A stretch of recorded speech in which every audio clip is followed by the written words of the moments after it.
کی ہدایت کے لیے اللہ تعالیٰ نے، اللہ رب العزت چونکہ خالق ہے، اس نے اپنی مخلوق کی ہدایت کے لیے جو سامان فرمایا ہے، اور اللہ رب العزت نے انسان کی ہدایت کے لیے اس کو دو چیزیں مرحمت فرمائی ہیں۔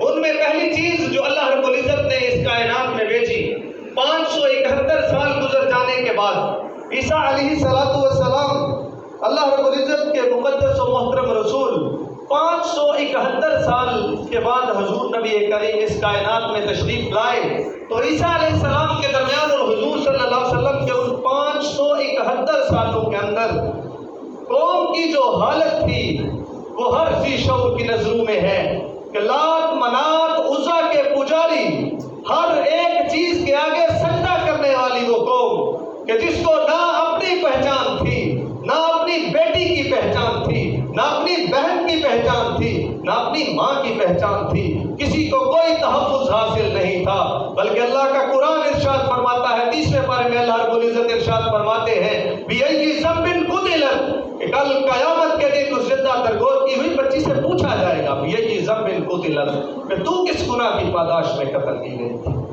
آج کوئی قتل کرتا ہے تو اسے پوچھا جاتا ہے کہ تو نے قتل کیوں کیا۔ آج چور چوری کرتا ہے، چور سے پوچھا جاتا ہے کہ تو نے مال کیوں چوری کیا۔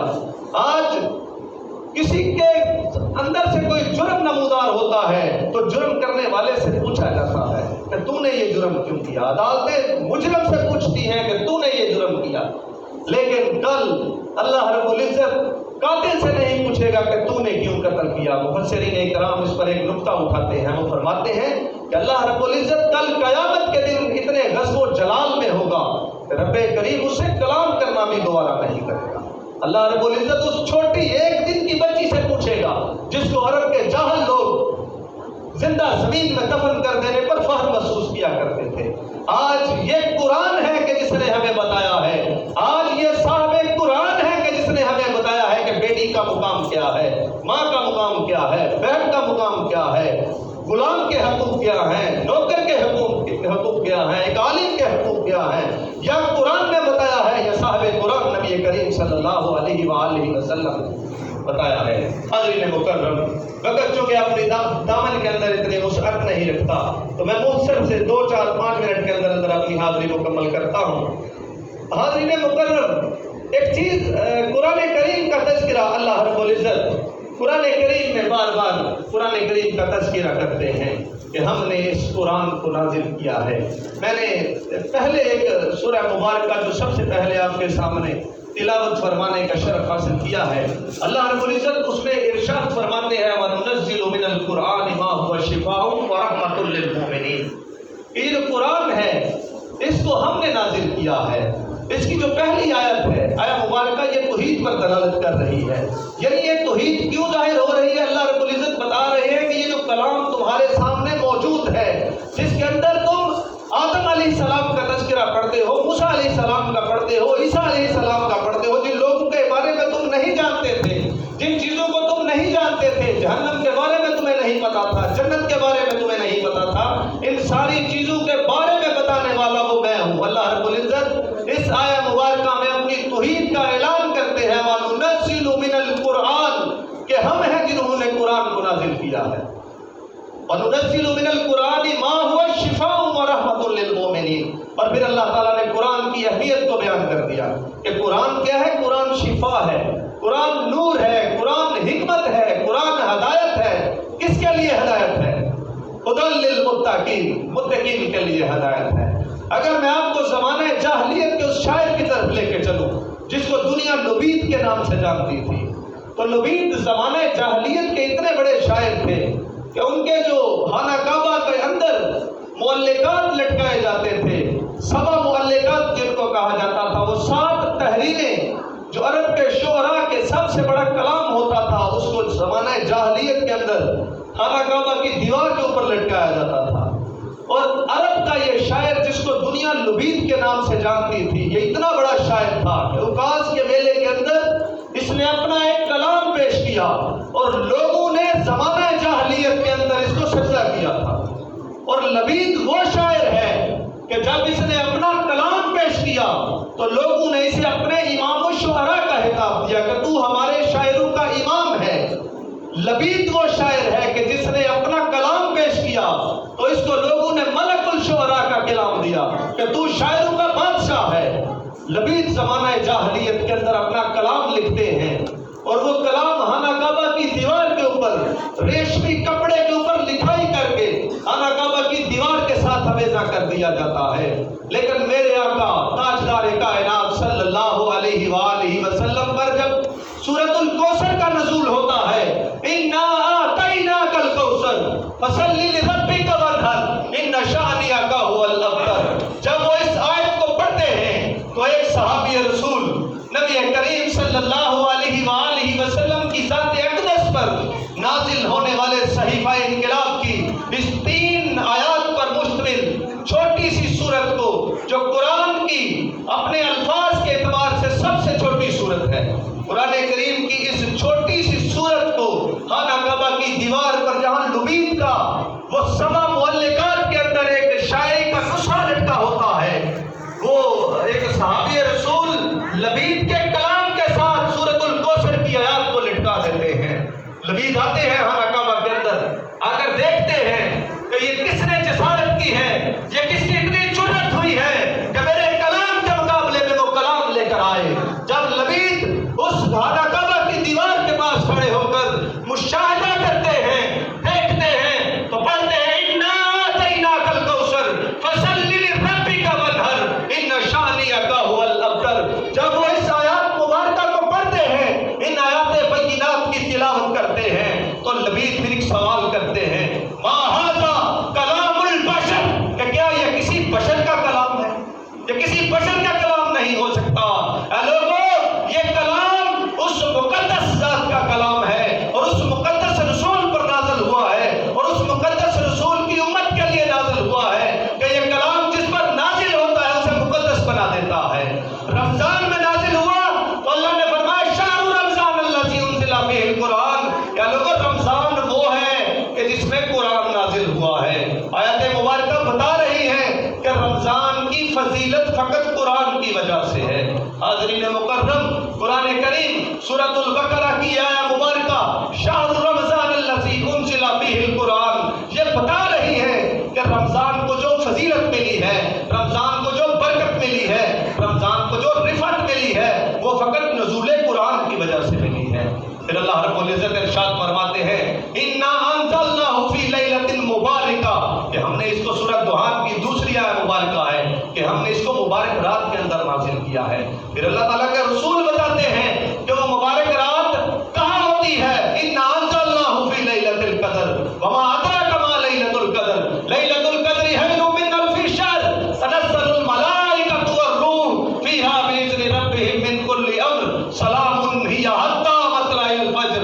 کیا لوگوں تمہیں کیا پتا کہ ليلۃ القدر کیا ہے؟ اللہ رب العزت پہلے ان سوال کرتے ہیں اِنَّا أَنزَلْنَاهُ فِي لَيْلَةِ الْقَدْرِ، کہ یہ ہم نے اس کو ليلۃ القدر میں نازل کیا ہے۔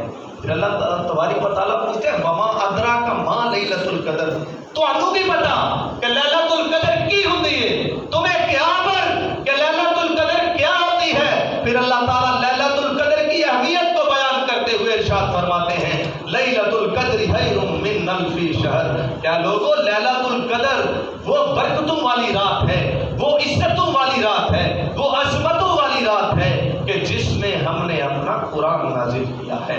پتا چلا کہ رمضان کے اندر اگر قرآن نازل ہوتا ہے تو رمضان کو برکت والا بنا دیتا ہے۔ رمضان کا ہر دن باعث برکت ہے، مگر آخری عشرے کو جو اللہ نے فضیلت دی ہے وہ آپ سب لوگ جانتے ہیں۔ اس کی آخری عشرے کی پھر اللہ نے راتیں مختص کر دی ہیں، فرمایا آخری عشرے کی 5 تاک راتوں کو میں نے فضیلت دے دی ہے۔ کیوں کہ ان میں ليلۃ القدر ہوتی ہے، اور پھر اللہ تعالیٰ نے 5 میں ایک کو فضیلت دے کے سب سے اعلیٰ و ارفع کر دیا، پھر فضیلت اتنی دی، پھر فرما دیا کہ ليلۃ القدر خیر من الف شہر، کہ لوگوں ليلۃ القدر کی رات اتنی معزز رات ہے، اتنی مقدس رات ہے، اتنی معتبر رات ہے کہ اس میں فرشتوں کا ایک ٹولہ اترتا ہے، جبریل امین کی ابتدا میں زمین پر آتا ہے اور کس کے عمل کے ساتھ آتا ہے، پھر اپنی توحید کو اللہ رب العزت بیان کر رہے ہیں ليلۃ القدر خیر من الف شہر، کہ ليلۃ القدر کی رات وہ رات ہے کہ جو 1000 راتوں سے بہتر ہے، 1000 مہینوں کی عبادت سے بہتر ہے۔ حاضرین مکرم، آج کے اس کا خلاصہ یہی ہے کہ ہمارے لیے اللہ رب العزت نے جو دستور ہمیں دیا ہے، جو دستور حیات ہمیں دے کر اللہ رب العزت نے ہمیں ہمارے پاس بھیجا ہے، وہ اللہ تعالیٰ نے اپنے رسول کے اوپر جو صحیفہ انقلاب نازل کیا ہے وہ ہمارے لیے ایک دستور العمل ہے۔ اس صحیفے کے اندر ہی اللہ تعالیٰ اس صحیفے کو سمجھنے کے بارے میں ارشاد فرماتے ہیں۔ سورہ آل عمران کی آیہ نمبر 182 غالباً اس کے اندر اللہ رب العزت ارشاد فرماتے ہیں لقد من اللہ علی المؤمنین۔ آخری آیہ مبارکہ میں جانتا ہوں کہ آپ لوگ یقیناً تنگ پڑھ رہے ہوں گے، لیکن میں یہ چاہتا ہوں کہ میں یہ جتنا بھی میں نے آپ کے سامنے بیان کیا ہے اللہ اور اس کے رسول صلی اللہ علیہ وآلہ وسلم کے معاملات کو میں نے بیان کیا ہے، اور میں چاہتا ہوں کہ اللہ رب العزت کی رضا کی خاطر میں اس کا نچوڑ جو ہے میں ایک آیہ مبارکہ میں آپ کے سامنے بیان کر دوں۔ اللہ رب العزت قرآن کریم کی اس آیہ مبارکہ میں بھی ان تینوں چیزوں کو بیان فرماتے ہیں۔ اللہ رب العزت ارشاد فرماتے ہیں لقد من اللہ علی المؤمنین اذ بعث فیہم رسولا من انفسہم یتلو علیہم آیاتہ ویزکیہم ویعلمہم الکتاب والحکمہ، کہ بے شک میں نے اہل ایمان پر احسان فرمایا ہے۔ اس کا یہ پہلا حصہ جو ہے یہ توحید باری تعالیٰ کو بیان کر رہا ہے۔ اللہ رب العزت یہ بتا رہے ہیں کہ لقد من اللہ علی المؤمنین، کہ ایمان والوں فقط میری ذات ہے جو احسان کرتی ہے، میں نے تمہارے اوپر یہ احسان کیا ہے۔ اے رب کائنات احسان کیا فرمایا ہے؟ من انفسہم، کہ میں نے تمہارے اندر ایک رسول بھیج دیا ہے، لباس بشریت کے اندر میں نے اپنا نمائندہ تمہارے پاس بھیج دیا ہے۔ اے میرے اللہ، وہ بشر جو آتا ہے وہ افضل البشر آ کر کیا پیغام دیتا ہے؟ اللہ رب العزت میرے آگے اس منصب کو بیان کر رہے ہیں جس سے ہمیں استاد کی اہمیت کا پتہ چلتا ہے، جس سے ہمیں علم کی اہمیت کا پتہ چلتا ہے، جس سے ہمیں رسول کی اہمیت کا پتہ چلتا ہے، جس سے ہمیں دین کی اہمیت کا پتہ چلتا ہے، جس سے ہمیں دینی معاملات کی اہمیت کا پتہ چلتا ہے کہ ایک معلم جو ہوتا ہے، ایک تعلیم دینے والا جو ہوتا ہے، ایک مدرس جو ہوتا ہے، اس کی اہمیت کتنی ہے اللہ تعالیٰ کے بارگاہ میں۔ اللہ تعالیٰ نے پورے قرآن میں جہاں کہیں بھی اپنی نعمتوں کا ذکر کیا، لیکن اللہ تعالیٰ نے کبھی یہ یاد نہیں کروایا کہ میں نے تم پر احسان کیا ہے۔ آپ ذی شعور ہیں، اہل علم ہیں، آپ لوگ قرآن کے بارے میں جانتے ہیں، اور میں اس بات کا بڑی اچھی طرح سے سمجھتا ہوں کہ آپ لوگ قرآن و حدیث کے علم سے بہت اچھی طرح واقف ہیں، اور میں آپ کو یہ بات بتا دیتا ہوں جو میرے مشاہدے میں ہے کہ میں نے کوئی آیت ایسی نہیں پڑھی کہ جس میں اللہ تعالیٰ نے امت محمدیہ پر کوئی نعمت نازل کرنے کے بعد یہ فرمایا ہو کہ میں نے تم پر یہ احسان کیا ہے۔ اللہ نے احسان نہیں جتائے، اللہ تعالیٰ نے یہ کہا ہے کہ فَبِأَيِّ آلَاءِ رَبِّكُمَا تُكَذِّبَانِ، کہ تم میری کس کس نعمت کو جھٹلاؤ گے، مگر اللہ رب العزت نے احسان نہیں یاد کروائے۔ ایک ذات ایسی ہے کہ جس کو نازل کرنے کے بعد اللہ تعالیٰ فرماتا ہے کہ میں نے تم پر احسان کیا ہے۔ اے اللہ، وہ احسان کیا ہے جو احسان کر کے ہمارے اوپر وہ رسول بھیجا ہے؟ وہ کرتا کیا ہے؟ میرا کہ نبی کریم صلی اللہ علیہ وسلم کے 4 منصب بیان ہو رہے ہیں۔ پہلا منصب کیا ہے؟ یتلو علیہم آیاتہ۔ دوسرا منصب کیا ہے؟ ویزکیہم۔ تیسرا منصب کیا ہے؟ ویعلمہم الکتاب۔ اور چوتھا منصب کیا ہے؟ والحکمہ، کہ میرا رسول میری آیات کی تلاوت کرتا ہے۔ ویعلمہم الکتاب والحکمہ ویزکیہم، اور تمہارے گندے دلوں کو پاک کرتا ہے، اور میرے رسول نے گندے دلوں کو پاک کیا۔ اور عرب کے وہ جاہل جو بیٹی کو زندہ دفن کرنے پر فخر محسوس کر رہے تھے، آج وہی تعلیم ہے جو ہمارے پاس پہنچی ہے تو ہم اپنی ماں کو عزت دیتے ہیں۔ آج وہی تعلیم ہے ہمارے پاس پہنچی ہے تو ہم اپنی بہن کو عزت دیتے ہیں۔ آج وہی تعلیم ہے کہ ہمارے پاس پہنچی ہے تو ہم سمجھتے ہیں کہ جو اپنی 2 بیٹیوں کی کفالت کرتا ہے وہ کل قیامت کے دن محمد عربی صلی اللہ علیہ وسلم کے ساتھ ایسے ہو۔ آج وہی تعلیم ہے، یہ وہی تزکیہ نفس ہے جو اللہ تعالیٰ کے رسول نے کیا تو عرب کے جاہلوں کو متمدن بنا دیا، عرب کے جاہلوں کو تہذیب یافتہ بنا دیا، عرب کے بد کماشوں کو، جوا کھیلنے والوں کو، شراب پینے والوں کو، فخر کرنے والوں کو، سبق واللقات کے ساتھ اپنے وہ خطبے لٹکانے والوں کو جو فخر کیا کرتے تھے۔ لبید سے پھر ایک صحابی نے پوچھا تھا کہ لبید، جب وہ انا اعطیناک الکوثر پڑھی تھی اس کے بعد کوئی کلام لکھا ہے؟ تو لبید نے کہا تھا اب اتنی جرت نہیں رہی کہ کلام ربانی کو پڑھنے کے بعد، آیات بینات کو پڑھنے کے بعد میں کوئی کلام پیش کر سکوں، کیوں کہ میرے پاس اس سے بڑا کلام ہے ہی نہیں۔ ما ھذا کلام البشر، کہ یہ کیا یہ کسی انسان کا کلام ہے؟ حاضرین مکرم، نہ یہ کلام کسی انسان کا ہے اور نہ یہ کلام عام ہے، نہ وہ رسول عام ہے، حاضرین مکرم، نہ رب کی ذات عام ہے۔ اللہ تعالیٰ نے ہمیں مختلف مقامات پر یہی درس دیا ہے کہ لوگوں مجھے پہچانو، میرے رسول کو پہچانو، میرے دین کو پہچانو۔ اللہ رب العزت کی بارگاہ میں دعا ہے کہ اللہ رب العزت ہمیں کما حقہ دین اسلام کو سمجھنے کی توفیق عطا فرمائے۔ وما علینا الا البلاغ۔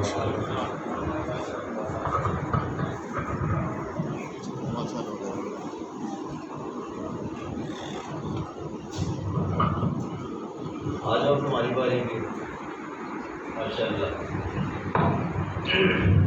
نحمده ونصلي على رسوله الكريم، اما بعد فاعوذ بالله من الشيطان الرجيم، بسم الله الرحمن الرحيم، إنا أنزلناه في ليلة القدر وما أدراك